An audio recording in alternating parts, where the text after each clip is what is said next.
C'est une épreuve de vie qui m'a enseigné l'optimisme. Depuis, je crois à l'intelligence de la vie, quels que soient les aspects qu'elle prend.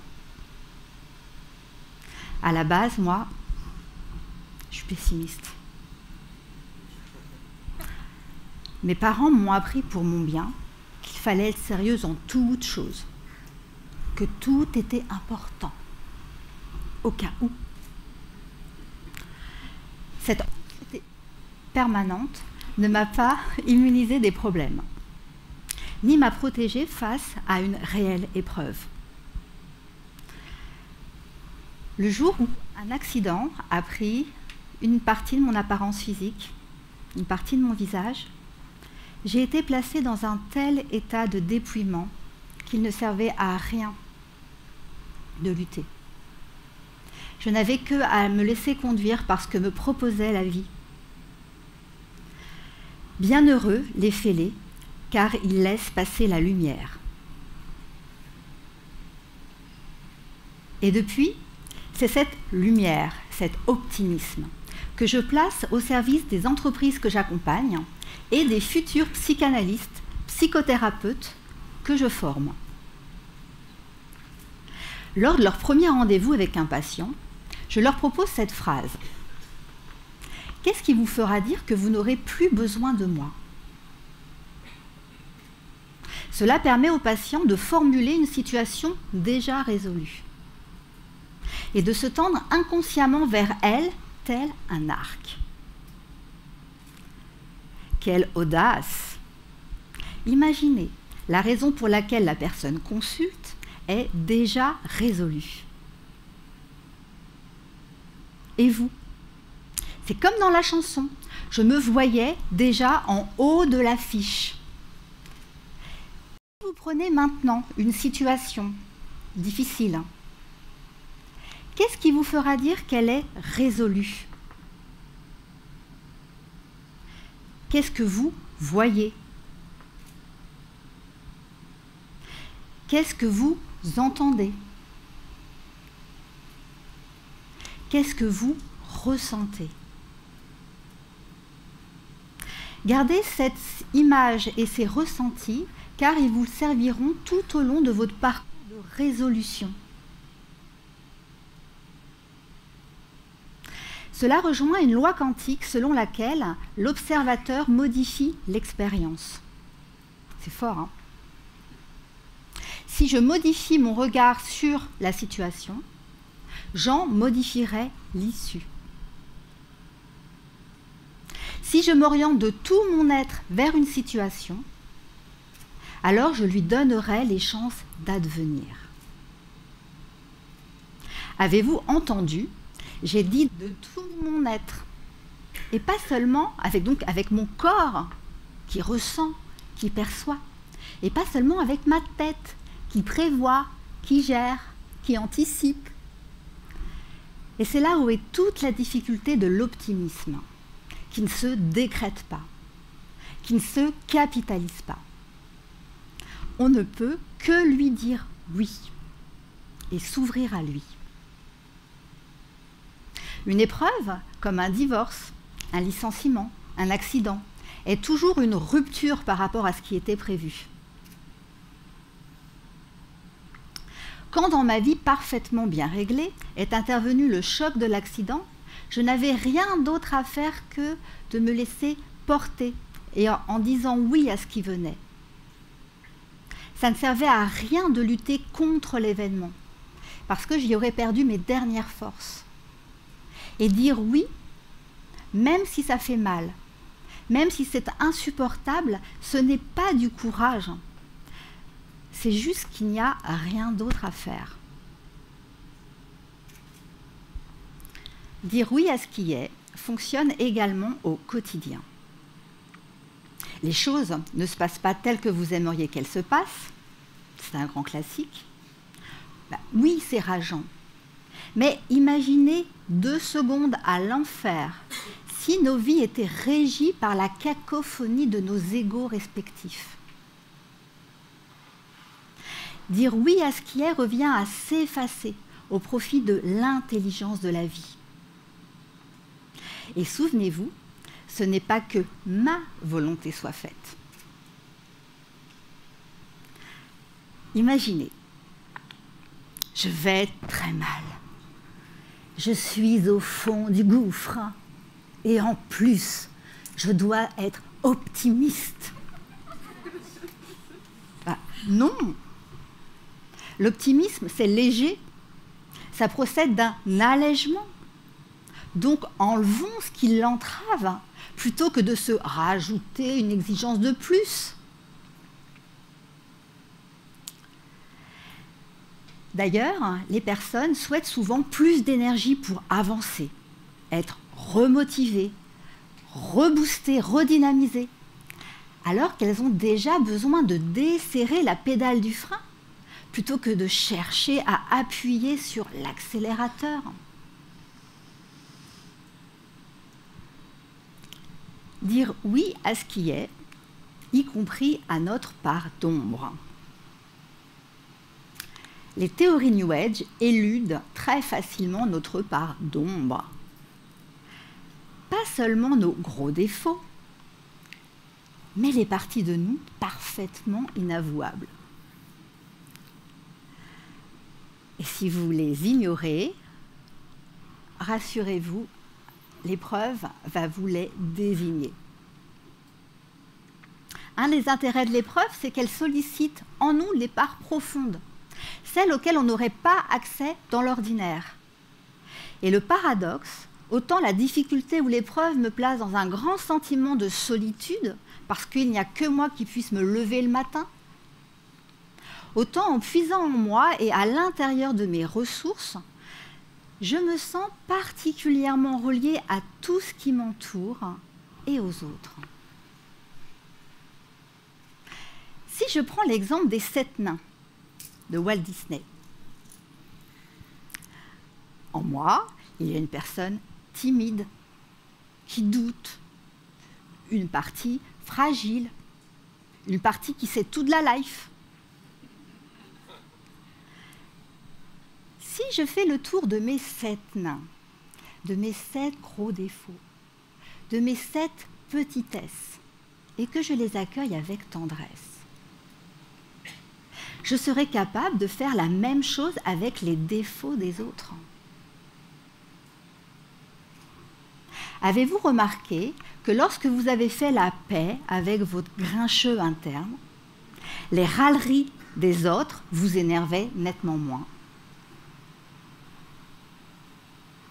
De la même manière, pensez maintenant aux traits de caractère de quelqu'un qui vous insupporte.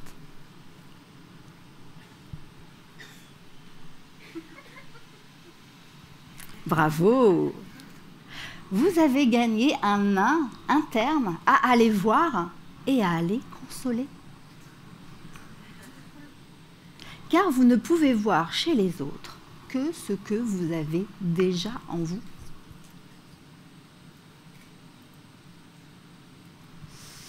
D'ailleurs, les héros des contes ne sont jamais seuls. Ils sont toujours accompagnés de plus petits qu'eux. Des nains, des valets, des animaux. Et à chaque fois, le sens est le même. Faites équipe avec les parts négligées de vous-même, celles que vous dévalorisez. Et voyez le résultat. Vous souhaitez être optimiste? Eh bien, cultivez la joie, le plaisir de faire. Pourquoi pas savourer dès maintenant que vous êtes déjà en haut de l'affiche? Savourer dès maintenant que le problème est résolu. Comment croyez-vous que j'ai préparé ce talk tout mon été? En anticipant le plaisir que j'allais avoir maintenant à partager ce contenu très dense avec vous. L'épreuve, un pèlerin chemine et aperçoit un groupe d'ouvriers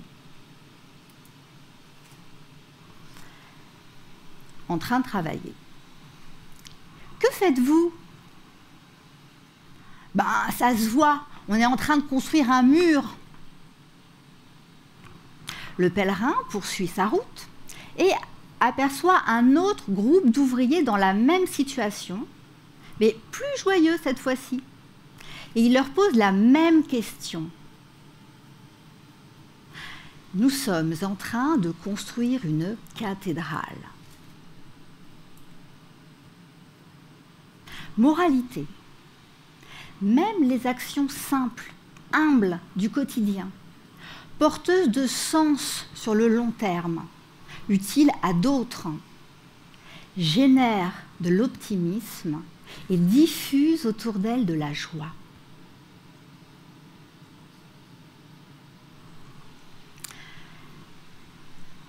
Une épreuve est un signe ontologique d'élection.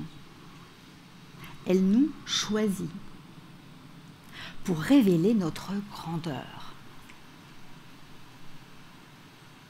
Quand dans la gestion des conséquences de cet accident, je me suis ouverte le plus possible à ce qui était, en recherchant le plus possible l'alignement, j'ai réalisé rétrospectivement que la vie m'avait beaucoup plus donné que ce qu'elle m'avait pris sur le moment. En anglais, blessure et bliss ont la même étymologie. Une blessure comme une bénédiction. Cela ne signifie pas qu'il faille cultiver la souffrance pour mériter un accès au bonheur, mais que la douleur est un signe émis par notre être profond pour plus d'alignement. L'être humain est le seul à être debout. Son corps forme un axe entre le ciel et la terre. Et il est également le seul à avoir un privilège de conscience, ce qui lui donne un sacré devoir d'alignement, de cohérence entre ce que je pense, ce que je dis, ce que je fais, ce que j'aime et qui je suis. Et le sens de l'épreuve est simple. Elle nous remet debout, dans notre bon sens. L'axe de l'humain est vertical. Face à l'épreuve, il peut regarder vers le bas, à l'intérieur de lui, et se demander, plutôt que d'accuser les autres ou le contexte, qu'est-ce que j'ai fait pour ? Comment je m'y suis pris pour ? Bref, en quoi je suis responsable ou co-responsable de ce qui se passe. En anglais, il y a une très belle expression, responsible. En assumant ma responsabilité ou en recherchant ma responsabilité, je deviens capable de réponse. Si je ne suis pas responsable de l'événement qui m'arrive, alors je suis responsable de l'attitude que je choisis d'adopter. Vais-je ajouter de la peine à la peine ? Ou vais-je m'orienter vers une situation de résolution, de transformation ? L'axe de l'humain étant vertical, dans l'épreuve, il peut regarder vers le haut, à la recherche du sens, y compris symbolique de ce qui arrive. Et de passer du pourquoi au pourquoi en 2 mots.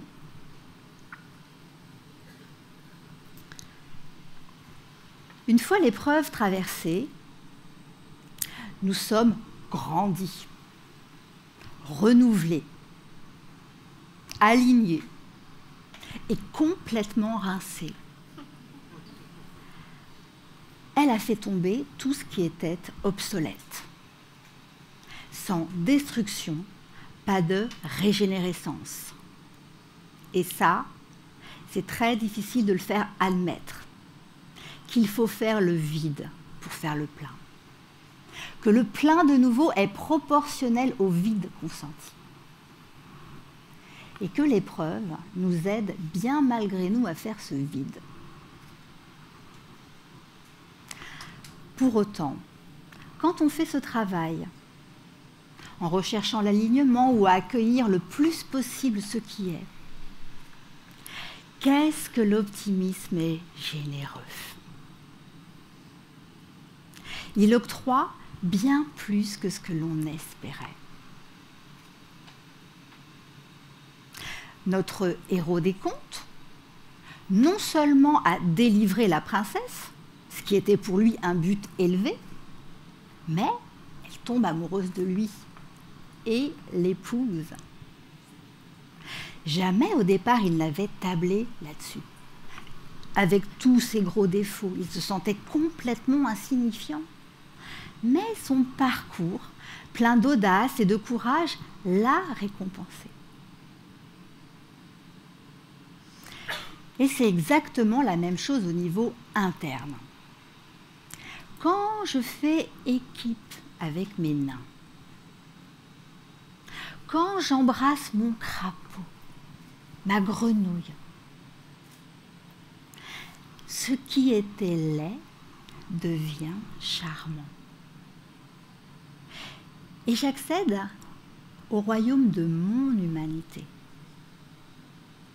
profondément en lien avec le royaume de l'autre, de vous autres là. Oui, il est difficile de rester droit, aligné dans les épreuves et les difficultés. Mais la recherche du cadeau caché, de ce qu'il y a de bon pour vous dans la situation, même si vous ne le savez pas encore, vous donnera l'Orient quand vous serez désorienté.